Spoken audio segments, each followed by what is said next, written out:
I'm Nev, as it says on the slides. I work at Her Majesty's Prison and Probation Services at the Ministry of Justice in the UK. And the title of my talk is Developing Software for Prisons. And I think the most important bit of that talk is prisons. So before we begin talking about anything else, I would like you to imagine a prison. I would like you to hold on to what feelings that conjures up in you. For me, before I started working here, it was dread, it was fear. You don't really want to go to prison. That's not generally the kind of target destination for anybody. So, and then in the UK, a lot of prisons were built in the 19th century, so they're quite big, imposing, closed-in buildings. Now that you have these feelings, I would like you to hold on to them for the duration of my talk, if you can. Now let's talk about who could be in a prison. Prisoners, of course. There are some prisoners in prisons. That's generally what they're for. But there are also other people who did not commit a crime. I don't mean innocent prisoners. I mean prison staff. These are people who are medics. They work in the prison hospitals. People who run workshops for prisoners, and of course the actual prison officers whose day-to-day job is to look after that establishment. Now, if you go back to the feelings you had about prisons, I would love for you to try to imagine what it might be like to go to a prison day-to-day, for your livelihood to depend on these buildings. Again, as I said, nobody has that as a target destination, generally growing up, including prison officers. But their families depend on them to go into those imposing buildings. I have, as part of my job, had the opportunity to visit a couple of prisons. That was pre-pandemic. Pandemic has slightly changed things, obviously, but I visited 3, HMP Moorland, Humber, and Leeds. And above anything, beyond anything else, beyond the enclosed feeling, the constant feeling of alertness, there is a lot of locking and unlocking of doors. You have to lock every door after you go through it. It's a thing, it's shouted about. There's a lot of noise in prisons. They're stressful buildings, unlike any other building I have been in. But beyond anything else, every time I have visited a prison, I have left with the feeling that I want to build the best software I can, better than any software I have ever built for these people, because their job is so difficult. So what do prison staff do? Prison staff have 2 broad main responsibilities: safety and rehabilitation. Safety for themselves, safety for their colleagues, safety for the offenders from each other, but also from themselves. Being an offender is, as you may imagine, is a very stressful experience. There's a lot of care that goes to try to keep offenders' mental health up. But they also have responsibility for the general public's safety, of course. They need to make sure they follow procedures, that they evaluate risks correctly, that they record the information in the right way, where it is supposed to be, so that they keep the outside world safe. Their other main responsibility is rehabilitation. This is UK specific, but in the UK, the main goal of the prison service is to reduce reoffending. That kind of makes sense. If going to a prison doesn't stop you offending, then does the prison really work? And I don't mean people who are there for life. I mean people who then come out and go back into the general public. Now, we know from various studies and a lot of experience in the service that rehabilitation hinges on human contact. That is family visits, that is phone calls, that is even watching TV. Now, with the pandemic, some of these things have been harder. The prison service pushed really hard to enable video calls in prisons. That was a big success and has had a massive impact on how the prison population has handled this pandemic.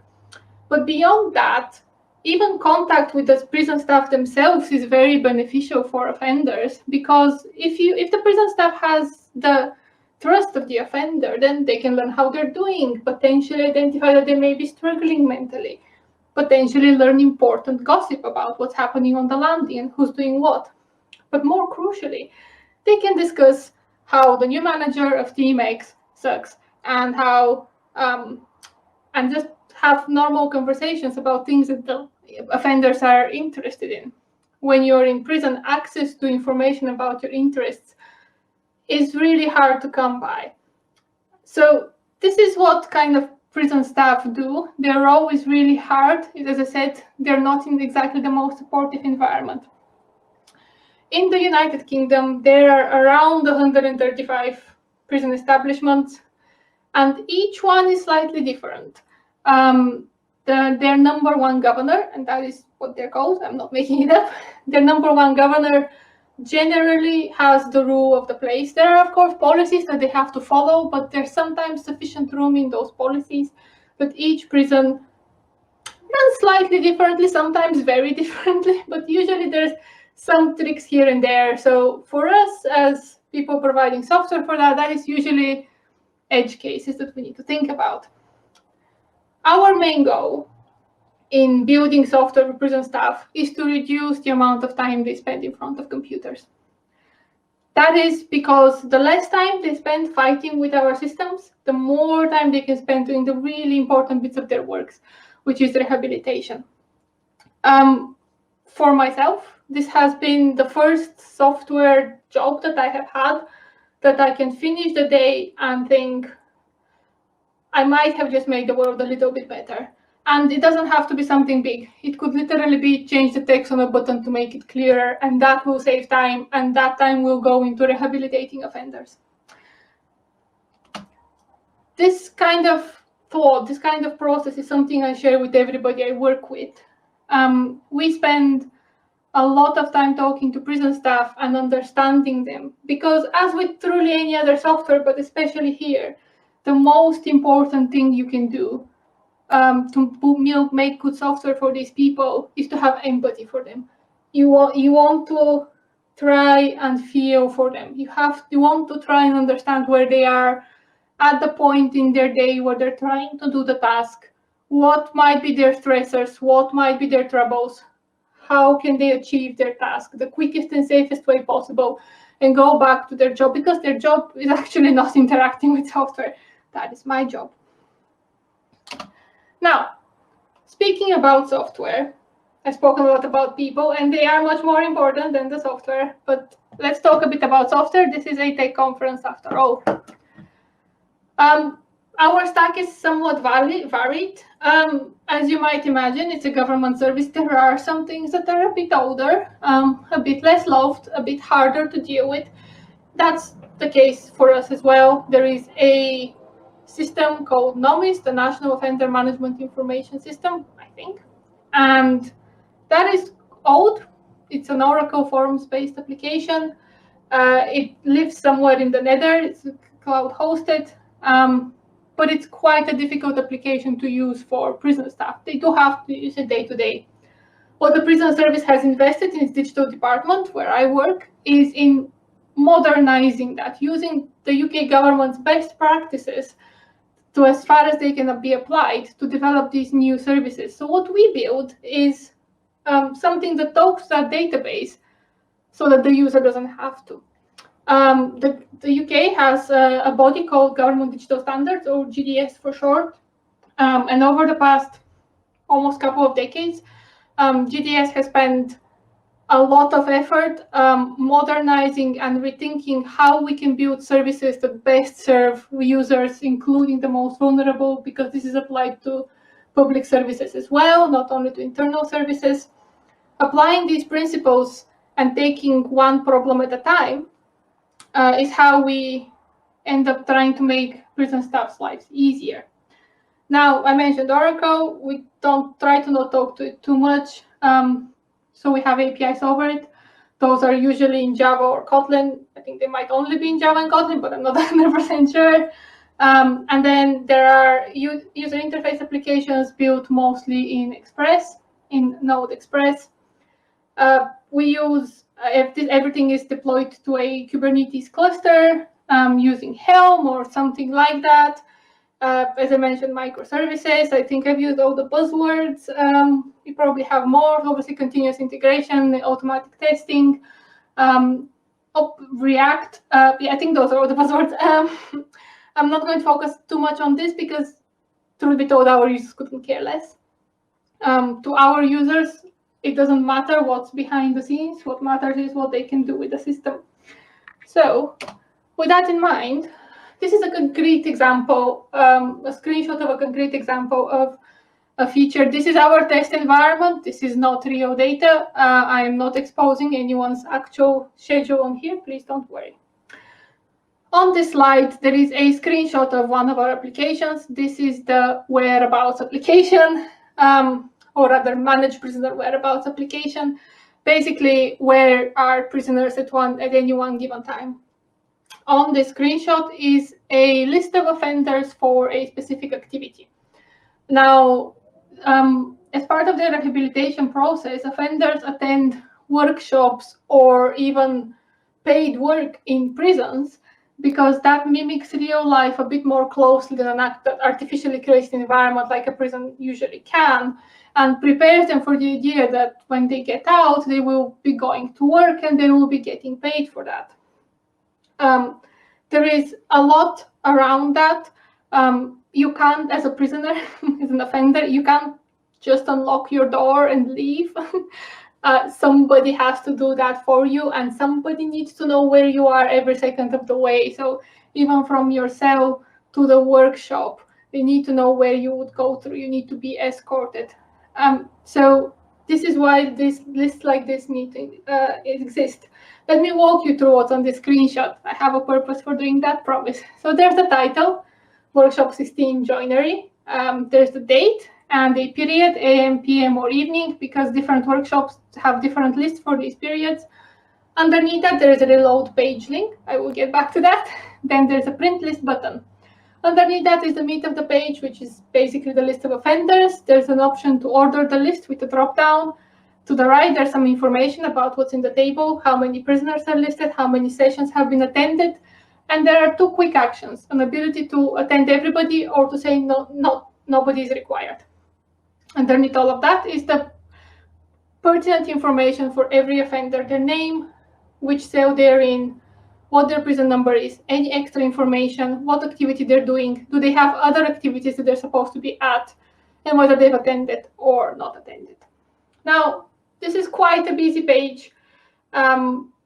Prison staff work in quite limited, with quite limited resources. When I mentioned our stack, I didn't mention that we support basically any browser under the sun because the devices within prisons are so different. We support anything from i8 or Edge in i7 mode through to latest Chrome, Safari, and Mozilla. So everything works, more or less, as you may imagine, but we don't actually have full control over the systems that our software has to be used upon. The other thing that limits us is Wi-Fi speed. Most prisons don't really have don't have any Wi-Fi at all. For the most part, there's only a couple of pilot sites. But not only that, their actual broadband speed is quite low. So page loads are really, really painful. And to add to the problem, everything is actually executed on a remote server. So the actual user's device doesn't do anything.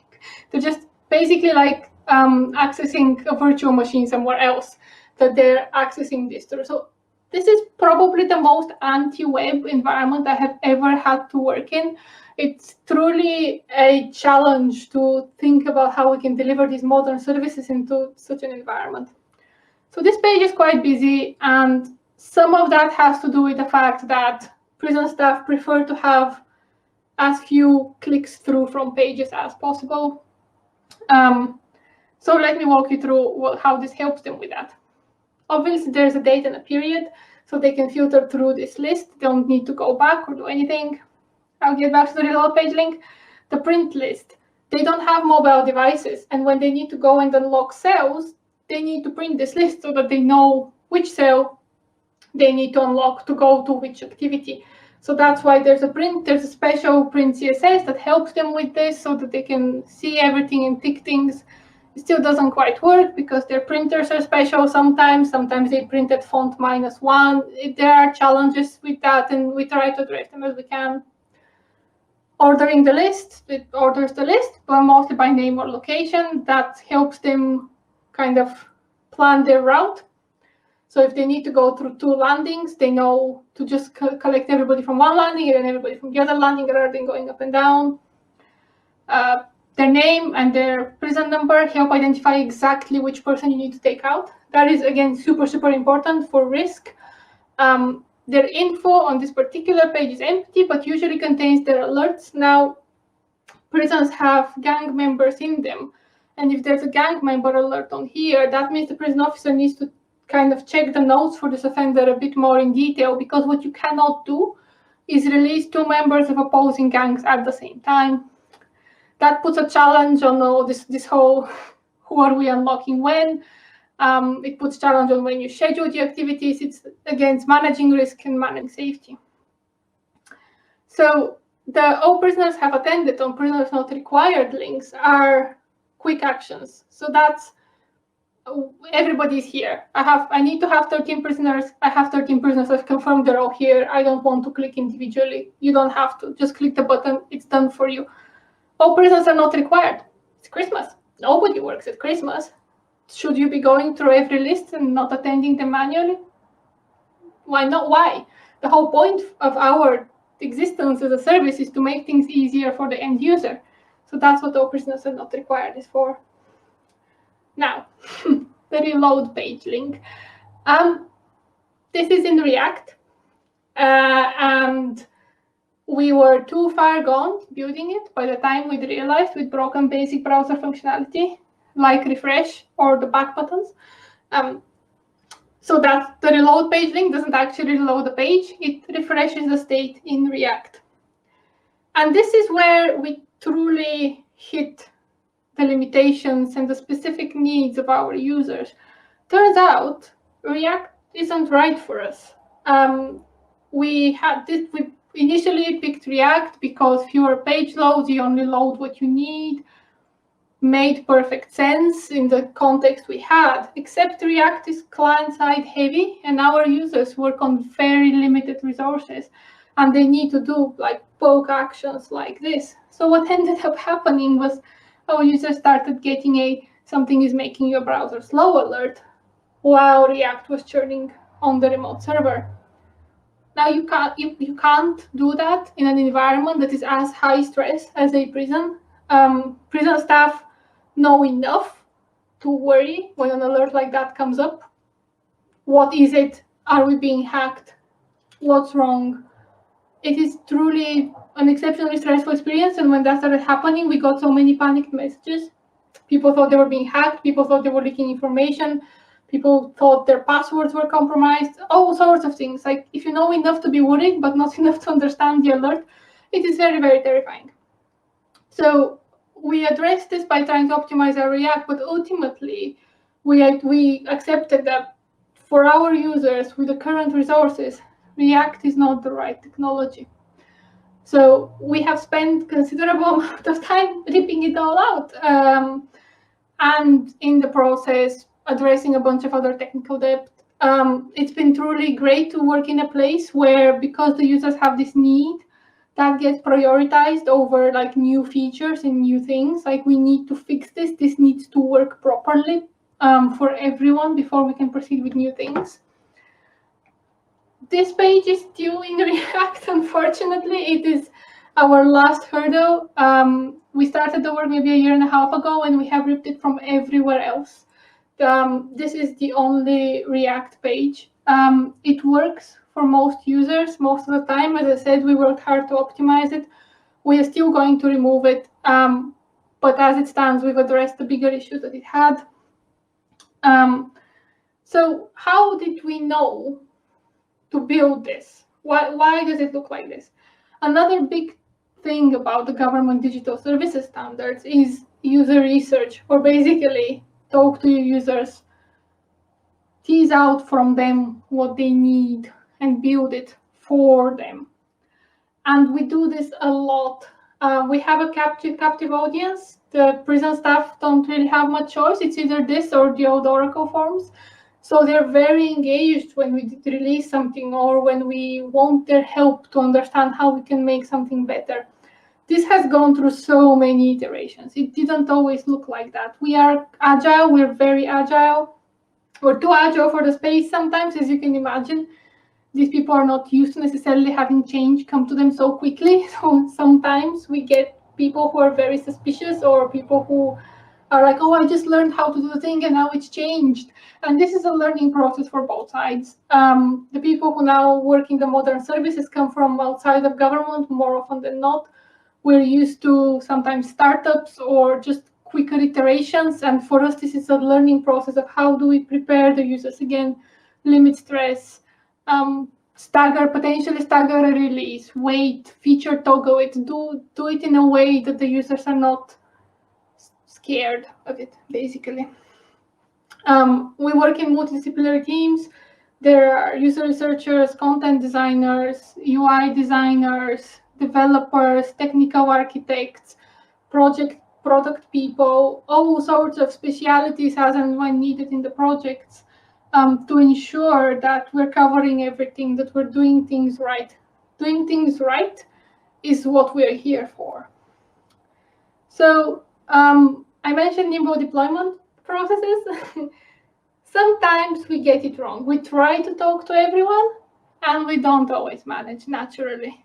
That is because there's so many people, there's 135 establishments, they don't always answer their emails, they don't always have access to their emails, and especially during the pandemic, that has been the only way we have been able to talk to them.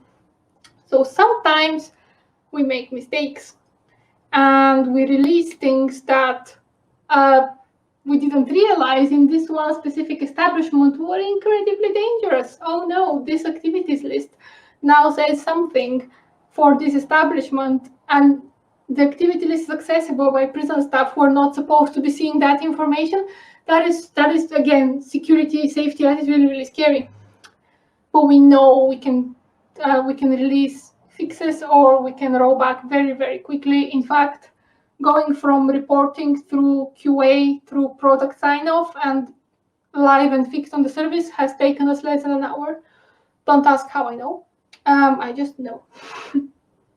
So what is this? This is kind of a very big, quick whirlwind tour of what it's like to build software for prisons. Our main thing, always and forever, is going to be our users.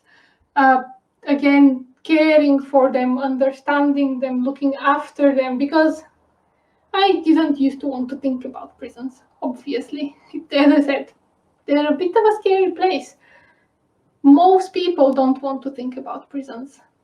That means most people don't want to think about prison staff, and the people who are working very hard, who are key workers during this pandemic, who have still had to go into prisons in very dangerous places, in close proximity with others.